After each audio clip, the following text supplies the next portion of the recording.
Make sure you've cleared the space where they're going to grow so there are no weeds, and ideally the area would have had an application of well-rotted manure in the autumn time before, allowing that to break down over winter. Try not to plant runner beans directly into recently manured soil because that can encourage more foliage than beans. Runner beans will need some support, so you can tie them up canes in a row, or if you are short of space, like this area here, you can grow them up a wigwam. You just need to tie your canes at the top, make sure that there's a support through the middle, and space them out in the soil so there's enough room for you to plant the runner beans. Ideally, you need to plant one runner bean per cane, but if you do have more, just make sure they're spaced out evenly, giving them enough room to grow. Make sure that they're planted fairly close to the cane so that they can attach themselves and wind their way up the cane for good support.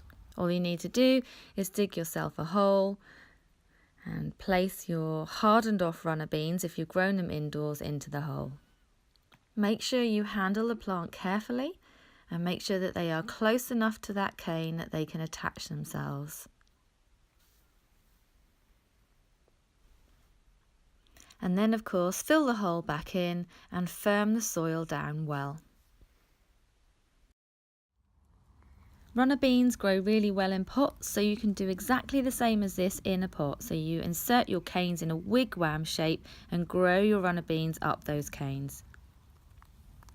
Of course, your plants are going to need some water, and one method of watering is by making a hole really close to each plant and then inserting a small pot into that hole, and then when you water into the pot rather than around the runner bean plants.